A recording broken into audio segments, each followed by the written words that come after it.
व्यक्ति विशेष में आज आखिर बुंदेलखंड का शेर क्यों कहे जाते थे पूर्व मंत्री स्वर्गीय हरनाम सिंह राठौर। नमस्कार, मैं हूं शिवा पुरोहित और आप देख रहे हैं सागर टीवी न्यूज STVN इंडिया। साल था 1985। सागर के सदर में बंगला नंबर 1 पर बीजेपी नेताओं की अक्सर होने वाली बैठकों में से आज होने वाली बैठक थोड़ी खास थी। बैठक में शामिल होने आए बीजेपी के सभी नेता, जनसंघ और बाद में बनी बीजेपी के वरिष्ठ और सर्वा नेता दुलीचंद राठौर के अपने कमरे से निकलने का इंतजार कर रहे थे। इसी दौरान दुलीचंद राठौर के तीनों बेटों में से सबसे बड़े बेटे हरनाम सिंह राठौर और बीजेपी के नेताओं के बीच कुछ गंभीर बातचीत चल रही थी। हरनाम सिंह राठौर युवा थे और अपने पिता की तरह ही दबंग और गंभीर भी। वो बीजेपी संगठन के मौजूदा नेताओं की बातें चुपचाप सुन रहे थे और बार बार ये कहते दिख रहे थे कि पिताजी नाराज होंगे, मैं दस्तखत नहीं करूंगा। इन नेताओं में एक नेता कोमल चंद भंडारी भी थे।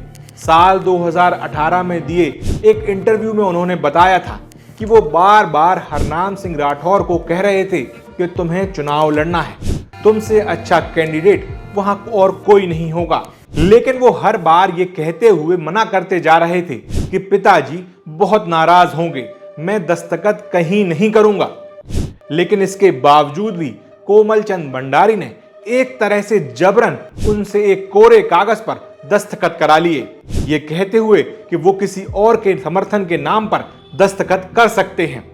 लेकिन बाद में ये कागज आगे चलकर उनका बंडा विधानसभा से मैंडेट बनता है। मिलना था तो पिताजी विरोध में थे। मेरा हम कह रहे हम दोगे, हम दस्तखत करा लिया है।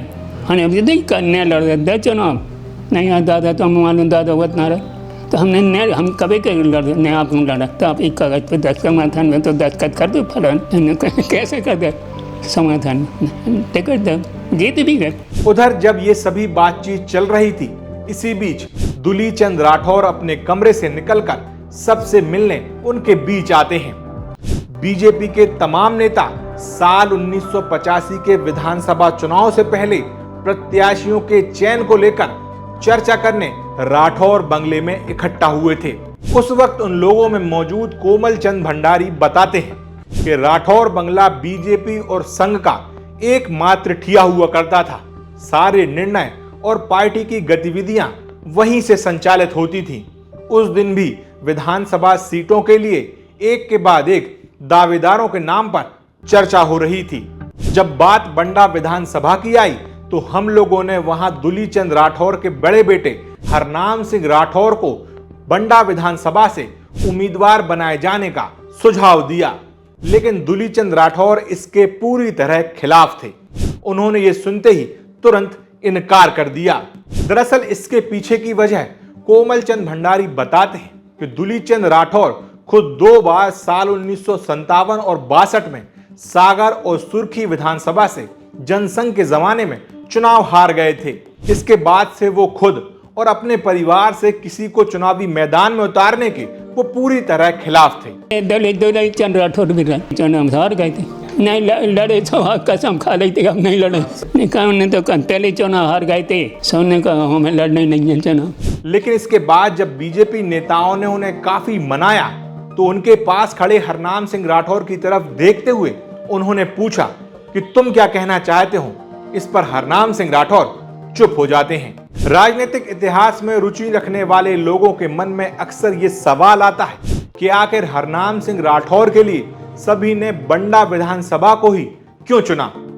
तो इसके पीछे की 2 बड़ी वजह दिखाई पड़ती हैं। एक तो ये कि राठौर परिवार का बीड़ी का कारोबार था। उनकी ब्रांचें वैसे तो सागर जिले में लगभग सभी जगह थी, लेकिन बंडा क्षेत्र में उनका स्वरूप अच्छा था और हरनाम सिंह राठौर अक्सर अपने कारोबार की देखरेख के लिए बंडा क्षेत्र जाया करते थे। ऐसे ही उनके करीबी और बीजेपी के वरिष्ठ नेता हरिराम सिंह अपनी पहली मुलाकात को याद करते हुए बताते हैं, एक बार बंडा की बीड़ी ब्रांच पर पहली बार उन्होंने हरनाम सिंह राठौर को देखा। तब उनके साथ 4 से 5 गनमैन थे। वो ऊंचे कन्नों की शर्ट और पैंट पहने हुए थे। उनका व्यक्तित्व बेहद प्रभावशाली था। उस वक्त इलाके में उनका जबरदस्त चरचराटा था। लोग उनसे बहुत खौफ खाया करते थे। वहीं हरनाम सिंह राठौर के बंडा विधानसभा से चुनाव लड़ने की जो दूसरी वजह थी, वो थी तत्कालीन कांग्रेस विधायक से उनके परिवार के बीच हुआ एक घटनाक्रम। हरिराम सिंह यहां बताते हैं कि एक बार किसी बात को लेकर हरनाम सिंह राठौर के छोटे भाई का बंडा में एक ठाकुर परिवार से झगड़ा हो गया था। इस मामले में तत्कालीन स्थानीय कांग्रेस विधायक प्रेम नारायण मिश्रा ने पुलिस पर हरभजन सिंह राठौर यानी हरनाम सिंह राठौर के छोटे भाई पर कार्रवाई करने का दबाव बनाया था। इस वजह से उन पर मुकदमा भी दर्ज हो गया था। ये बात राठौर परिवार को बहुत बुरी खली और एक तरह से वो चुनाव में प्रेम नारायण मिश्रा जो उस वक्त कांग्रेस के विधायक थे, उन्हें मात देकर सबक सिखाना चाहता था। इसलिए ये भी एक कारण बना बंडा विधानसभा से हरनाम सिंह राठौर के चुनाव लड़ने का।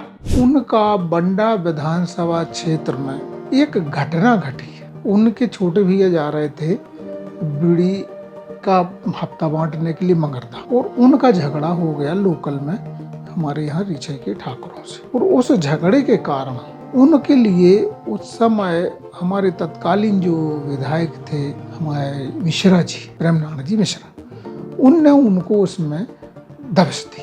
तो उनको 191 बंद कराया, उन पर 307 लगाई और उसके बाद उनका दिमाग फिर घूमा कि अब हमें चुनाव लड़ना पड़ेगा। दुलीचंद राठौर मुख्यतः बीड़ी उद्योगपति थे। बुंदेलखंड में कई दशकों तक राठौर परिवार एक तरह से जनसंघ और बाद में बीजेपी का सर्वोसर्वा बना रहा। उनकी बीजेपी में तूती बोलती रही। राठौर परिवार बीजेपी का सब कुछ था। पैसा, गाड़ी, चुनावी प्रबंधन, यहां तक कि सभी संसाधन राठौर बंगले से ही उपलब्ध होते थे। यहां से ही पार्टी की सारी गतिविधियां संचालित होती थीं। वहीं हरनाम सिंह राठौर जब राजनीति में आए तब उन्होंने भी अपने पिता की तरह बीजेपी को आगे बढ़ाया। अपने इरादों के पक्के, जिंदा दिल और निडर स्वभाव वाले हरनाम सिंह राठौर की दबंगता का लोहा वैसे तो तब सभी मानते थे, लेकिन जब उन्होंने मशहूर डाकू गब्बर सिंह का आत्मसमर्पण खुद की दम पर अकेले कराया तो उनकी हस्ती एक मिसाल बन गई। दरअसल बुंदेलखंड इलाके में काफी डाकू सक्रिय थे। 80 और 90 के दशक से पहले यूपी बॉर्डर से लगे हुए सागर के इलाके में डाकुओं की काफी दहशत थी। जब हरनाम सिंह राठौर विधायक बने तब इस इलाके के लोगों ने इस समस्या को लेकर अक्सर उनसे शिकायत करना शुरू किया।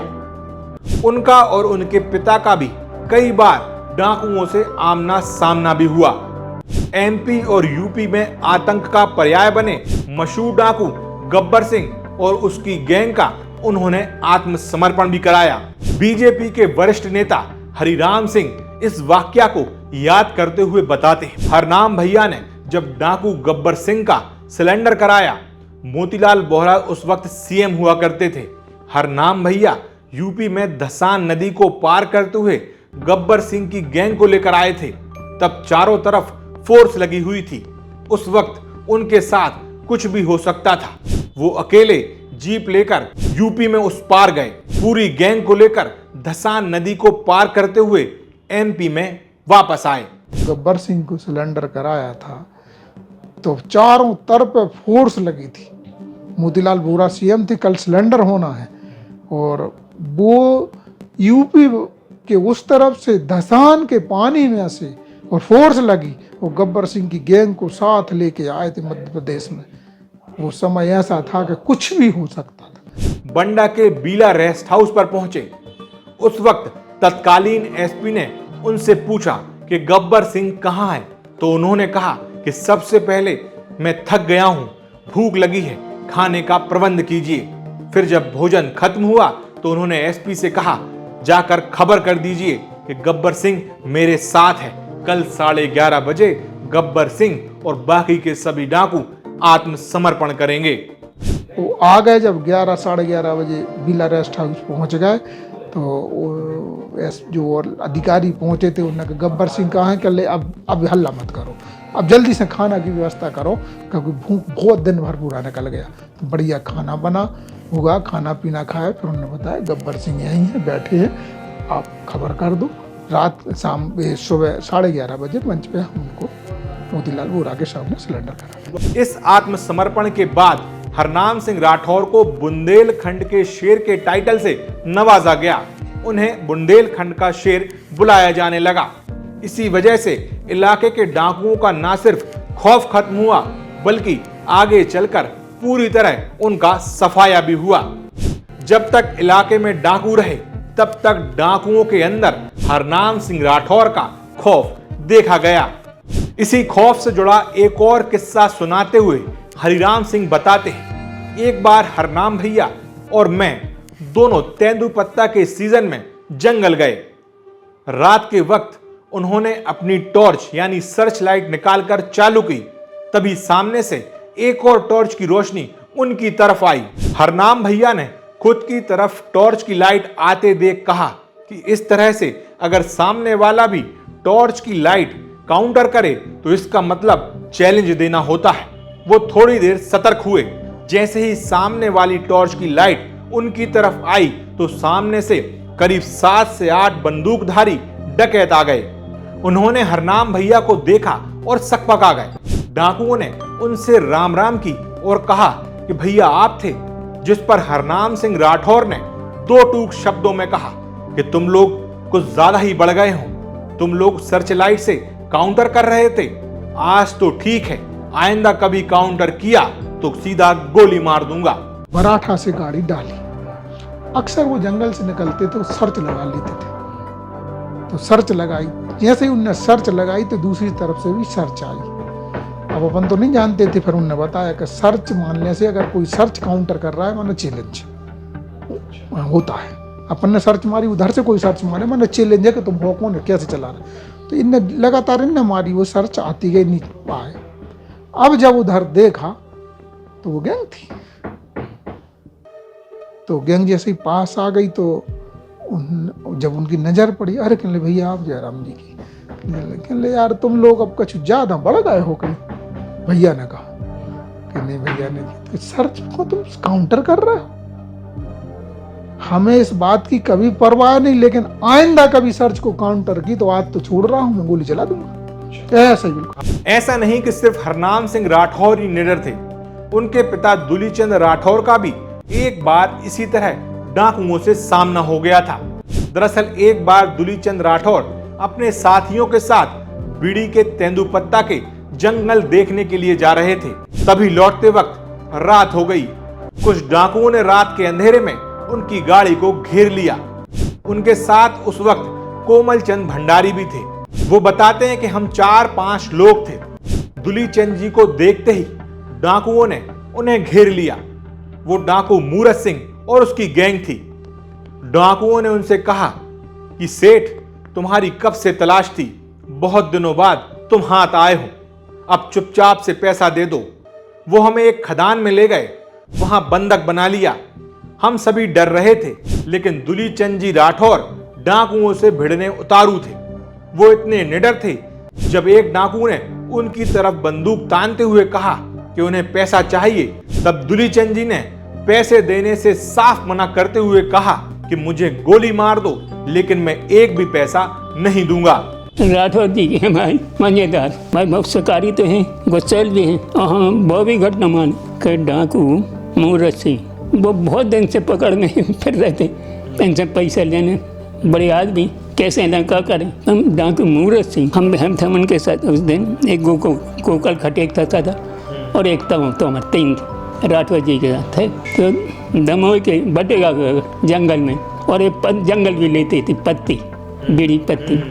अब हमारे संगे जो आदमी था गोकल, वो पीता था बीड़ी, तो गाड़ी के पीछे बीड़ी पी रहे थे। इतने में इनको राठौर जी को ये दिख गया कि कोई खा के कपड़े पहने बंदूक लिए आ रहा। तो उन्होंने आवाज़ दी गोकल। इतने में एक आ रहा था, दूसरा इस तरफ से आ रहा, तीसरा इस तरफ से आ रहा, 2 उस तरफ, 4-5 थे, 4-5 घेर लिया। जैसे घेर लिया तो इन्होंने उठाई बंदूक, दुलीचंद राठौर नहीं ऐसे उन्होंने बस राठौर जो रन दो कर रख दो नीचे। नीचे रख दे। 5-6 जनों ने घेर लिया, कहले रख दे। कहले बहुत दिन मिले हो तो बहुत दिन से सोच रहे थे, तो हम तो थे ना वहीं, तो का है अब दे रहे कि नहीं दे रहे, मैं तो नहीं दूँगा। सुनो आगे किया, 4-5 गड्ढा के एक खदान में ले गए, उनको ते ये तेचा ने राठौर जी शिकार, कहला आप गोली मार दो, हम तो नहीं देंगे। कहला आप गोली मानो हम तो नहीं देते, कहने मैं तो नहीं दूँगा। अरे हरनाम सिंह राठौर की दबंगता और उनका अपने लोगों के लिए अड़ जाने वाला रवैया सभी जानते थे। एक बार किसी मांग को लेकर जब बंडा में आंदोलन हुआ और लोग चक्का जाम कर रहे थे, उसी वक्त सागर जिले के एसपी महान भारत थे और कलेक्टर अरुणा शर्मा थी। इन दोनों ने इस चक्का जाम को बहुत हल्के में लिया। एसपी अपनी गाड़ी की तरफ बढ़े और उस पर जाकर बैठ गए और ड्राइवर को आदेश दिया कि कार चालू करे और आगे बढ़ाए, जो भी सामने आए उस पर गाड़ी चढ़ा दे। ये बात सुनकर धरने पर बैठे हरनाम सिंह राठौर वहां सड़क पर पहुंच जाते हैं, अपनी शर्ट के सारे बटन खोल लेते हैं और दहाड़ते हुए एसपी को चेतावनी देते हैं कि अगर मर्द हो तो मुझ पर गाड़ी चढ़ाओ। बंडा में चक्का जाम कर रहे थे समस्याओं को लेकर। उस समय महान भारत साहब एसपी थे, मैडम अरुणा शर्मा यहाँ की कलेक्टर थी। तो इन लोगों को ये लगा कि चक्का जाम खुलवाना 2 मिनट का काम, तो ये लोग गए। तो महान भारत साहब का उस समय 2 तीसरी पोस्टिंग थी, तो जवान थे अच्छा जरा, तो उनने गाड़ी में बैठे स्टार्ट की और कहने लगे और से हाँ ठीक है, मैं देखता हूँ कैसे कौन रोकता है, चक्का जाम तो अब भी खुलेगा। जैसे उनने ये माइक लेके कहा कि सब हट जाए, मैं चक्का गाड़ी चला रहा हूँ, अगर बीच में आ गया तो गाड़ी चला दूंगा। तो उस समय जैसे हरनाम भैया ने सुना, तो सबसे पहले हम लोग 7 लोग बैठे थे, हरनाम भैया खड़े हुए, रोड पे आए, उनके साथ सब लोग रोड पे आ गए, अपने पूरे बटन खोले और कहा माइक लेके, अगर मर्द हो तो गाड़ी ले आओ, मैं खड़ा हूँ, मुझे मारो ना, अगर मर्द हो तो। 2-3 बार उन्होंने चेतावनी दी। जब उनको लगा किसी ने उनके कान में से कुछ कहा लगा, तो फिर नीचे उतारे आए। कल्याणी विधायक जी, मेरा आशा ये नहीं था। ऐसे ही एक दिन एसपी कार्यालय में जिले की कानून व्यवस्था को लेकर एक बैठक चल रही थी। इस बैठक में राजनीति से जुड़े जिले के तमाम बड़े नेता मौजूद थे। इन नेताओं में विधायक रहते हुए हरनाम सिंह राठौर और बीजेपी के संगठन मंत्री कोमल चंद भंडारी भी थे। बैठक जैसे ही खत्म होती है, अचानक हरनाम सिंह राठौर अपनी कुर्सी से खड़े होते हैं और कोमल चंद भंडारी की तरफ इशारा करते हुए जोर से कहते हैं कि एसपी साहब, ये हैं कोमल चंद भंडारी, अगर इनकी हत्या होती है तो मेरा नाम आज से ही आरोपियों में लिख लिया जाए। ये सुनकर वहां बैठे आधे लोग दंग रह जाते हैं और आधे लोग हंसने लगते हैं। दरअसल हुआ यूं कि एक तरफ हरनाम सिंह राठौर की छवि दिन ब दिन मजबूत होती जा रही थी, वहीं सागर जिले में बीजेपी धीरे धीरे मजबूत हो रही थी, तो पार्टी के भीतर इंटरनल पॉलिटिक्स भी बढ़ने लगी थी। संगठन और सत्ता दोनों में मजबूत पकड़ रखने वाले राठौर स्पष्टवादी थे। किसी भी नेता को आड़े हाथों लेने में उन्हें कभी सोचना नहीं पड़ता था। ऐसे ही एक बार उनके तत्कालीन संगठन मंत्री कोमल चंद भंडारी से रिश्तों में खटास आ गई। खुद स्वर्गीय कोमल चंद भंडारी ने एक इंटरव्यू में बताया था कि हरनाम सिंह राठौर अक्सर पटवा सरकार से अपनी नाराजगी सार्वजनिक रूप से बोलते थे। संगठन मंत्री रहते हुए कोमल चंद भंडारी ने कई बार पार्टी हाईकमान से हरनाम सिंह राठौर की इस बात की शिकायत की। ऐसे ही एक बार वो एक चिट्ठी में शिकायत लेकर बीजेपी के बड़े नेताओं के पास पहुंचे और जब लौटकर वापस आए और उनकी मुलाकात हरनाम सिंह राठौर से हुई, तब हरनाम सिंह राठौर ने कोमल चंद भंडारी को वो चिट्ठी दिखाते हुए कहा कि भंडारी जी, क्यों परेशान होते हो, हमें ही बता दिया करो हमसे क्या शिकायत है, हम खुद उसे ठीक कर देंगे। ये सुनकर कोमल चंद भंडारी दंग रह गए। लेकिन इस घटना के बाद कोमल चंद भंडारी के मन में एक डर बैठ गया, कहीं हरनाम सिंह राठौर गुस्से में आकर उनके साथ कुछ गलत ना कर दें। आलम यह था कि उन्हें लगने लगा कि हरनाम सिंह राठौर उन्हें निपटा देंगे। इस डर के चलते उन्होंने जेब में एक पर्ची रखकर घूमने की बात को प्रचारित किया, जिसमें लिखा हुआ था, अगर मुझे कुछ भी होता है या मेरी हत्या होती है तो उसके लिए जिम्मेदार हरनाम सिंह राठौर होंगे। हरनाम सिंह हमारी खूब खटपट, खूब खटपट। हरनाम सिंह से पहले लड़ा। हरनाम सिंह उल्टी सीधी बातें बकते रहते, तो मुख्यमंत्री वगैरह सोहानो लिख के भेज दिया उनसे कि हरनाम सिंह ऐसे ऐसे भाई। और एक आदमी चिट्ठी दी किया जाए, उन्हें हम देने हैं और को नहीं दें बताने, उन्हें दूसरों को बता दो बजट वो चिट्ठी जो सेट करें थे एक आदमी होते कार्यालय में, तो बस चिट्ठी हमारी जहाँ के तहाँ इनके पास आ गया नाम के। हमने इनके खिलाफ चिट्ठी लिखी, तब से कि हमारे विरोधी हुए। हमें ऐसा लगा ये हम निपटा देंगे ये हमें उतनी सी बात को लेकर। अच्छा। हम एक और हमने सुबह पर हम तो एक जेब में चिट्ठी रखते हैं, फिर मेरा मर्डर हो जाए तो इसमें हरनाम सिंह का नाम संजा जावे, वह खबर उनके न पहुँच गए। एसपी कार्यालय में भाई बैठा सारे अधिकारी, सो एसपी साहब से साहब अगर इनका भंडारी जी का मर्डर हो जाए तो मेरे उसमें नाम जोड़ लिया जाए। लेकिन एसपी कार्यालय में हुए इस घटनाक्रम के बाद ये मनमुटाव ज्यादा दिन नहीं रह पाया और जब हरनाम सिंह राठौर मंत्री बने और कोमल चंद भंडारी एक दिन उन्हें माला पहनाने पहुंचे तो उन्होंने सम्मान पूर्वक कहा कि आप मेरे पिताजी के साथी हैं, मैं आपसे माला नहीं पहन सकता, और झुककर उन्हें प्रणाम किया। और यहाँ से इन दोनों के संबंध एक बार फिर से हमेशा की तरह सामान्य हो गए। फिर जब मिनिस्टर बन गए माला पहनने, अब हमारे पिताजी को हम तो नहीं पहने आपके यहाँ से, अब हमारे पिताजी के बरूबर अच्छा व्यवहार। स्वर्गीय हरनाम सिंह राठौर के व्यक्तित्व को एक एपिसोड में बता पाना बेहद मुश्किल है। कई दशकों तक सागर की राजनीति के सर्वा नेता बने रहे हरनाम सिंह राठौर के ये कहानी की शुरुआत बस थी। अभी इस कहानी में उनकी और सागर जिले के एक बड़े शराब कारोबारी की दुश्मनी की कहानी सुनाना बाकी है। मध्य प्रदेश के पूर्व सीएम उमा भारती से जुड़े कई अनसुने किस्से भी हैं। एक गोलीकांड के बाद एक झटके में मंत्री पद छोड़ देने का उनका साहस, मौका मिलने पर भी मध्य प्रदेश का मुख्यमंत्री बनने का प्रस्ताव हाथ से जाने देना, जैसे कई सारे अध्याय बताना आपको अभी बाकी है। व्यक्ति विशेष के दूसरे भाग में आप सभी को इन कहानियों से रूबरू कराऊंगा।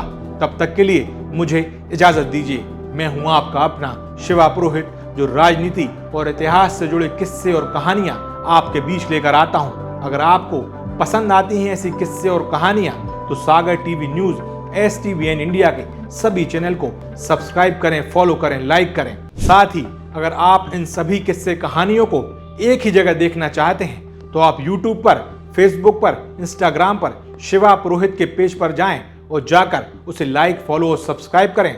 आपको सभी ये स्पेशल प्रोग्राम वहां पूरी तरह देखने को मिल जाएंगे। नमस्कार।